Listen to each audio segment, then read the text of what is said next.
Today we are making mutton curry, and we thought of sharing this video with you.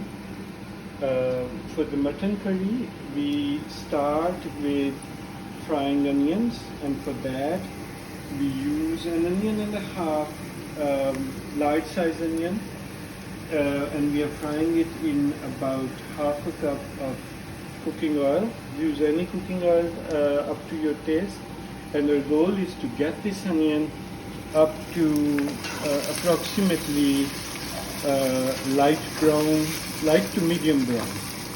And once that happens, then we will do the next step.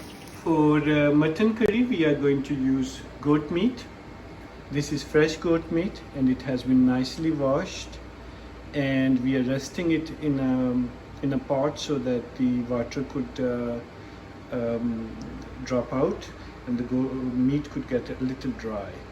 We'll be using it shortly as we prep our onions. So next step after is to add 2 spoons of minced garlic, and for this step we will be adding garlic after the onion begins to get brown. And once we add the garlic, we will mix everything together so that both garlic and onion could fry together for next 3 to 5 minutes. When the onion and the garlic get medium brown, as you can see here, then we add meat into the pan, and our next step is to then mix the meat with the onion in such a way that they get brown together, and you mix it up well. Keep on mixing it for a bit until the onion gets wrapped around the meat, and then spread the meat around into the pan and leave it at about medium flame, covered for 3 to 5 minutes. For taste in our mutton curry, we are going to use 3/4 of a teaspoonful of salt, about half to 3/4 teaspoonful of chili powder, some tiny quantities of black chili, ginger, garlic, cumin powder mixed together here, and then some curry pattas. You can totally adjust these ingredients subject to your liking. These are all okay to amend according to your taste. The goal is to get the curry to a taste where you and your family and friends would like it. So please feel creative here and adjust the taste as necessary. So our meat has been cooking in the onion and garlic mix for about 3 to 5 minutes. As you could see, it's beginning to get its water out, so it's drying a little, which is nice. And at the same time, it has oil in it, so it's frying as well. So at this stage, we are going to add the ingredients that we had into it, which include salt, chili powder, black chili powder, cumin powder, and other ingredients here, and I will mix them up. And the goal is to get these masalas into the meat so that the taste equal around all meat parts and the flavor should also get into the onion and garlic paste. The flavor should spread all around equally. So I'll stir it for a bit.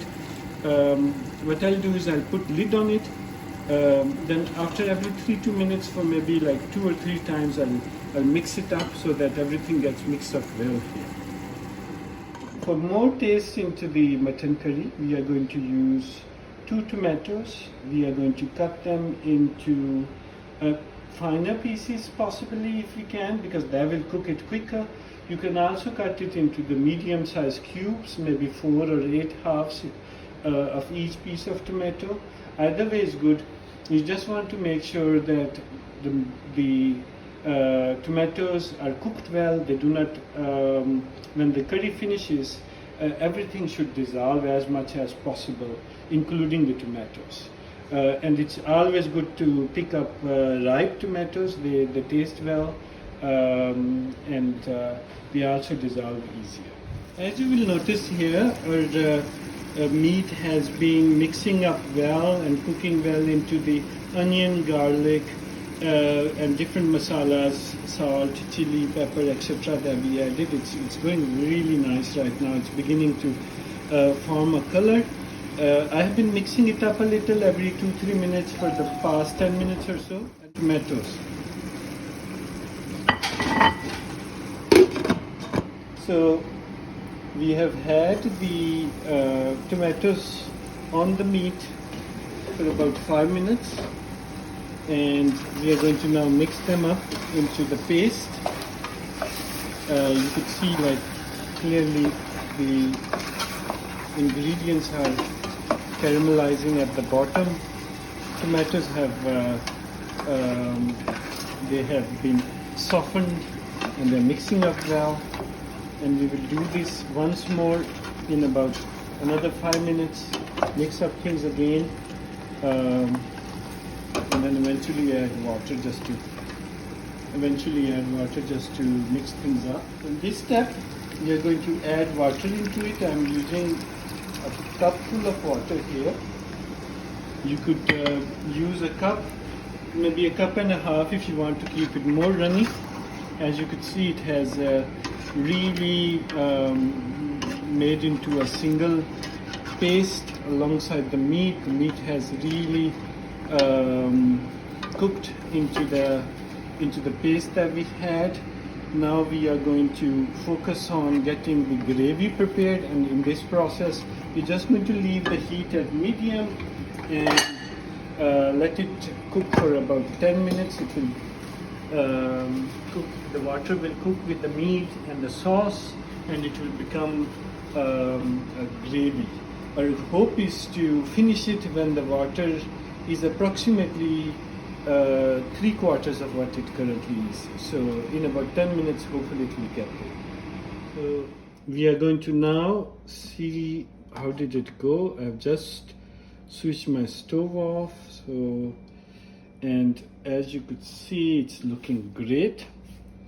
The curry has come together very well. It has left oil at the top, which means that the meat has cooked completely.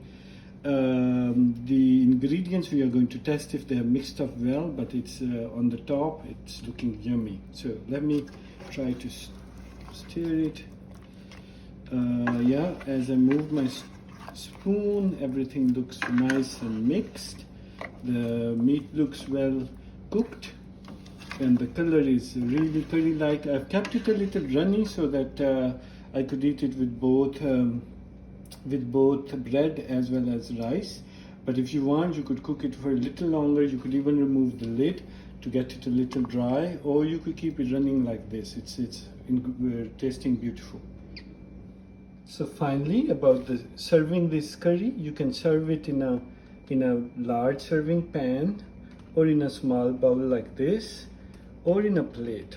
If you are using rice, you could put curry on top of the rice along with raita or something else that goes with the rice.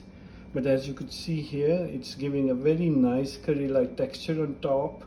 It's also like the meat, it just blends in so well with it. Nothing is uncooked or not mixing up well. Everything will give the same unique flavor throughout the meat and the soup. The curry is looking yummy, and I hope you will enjoy. Thank you.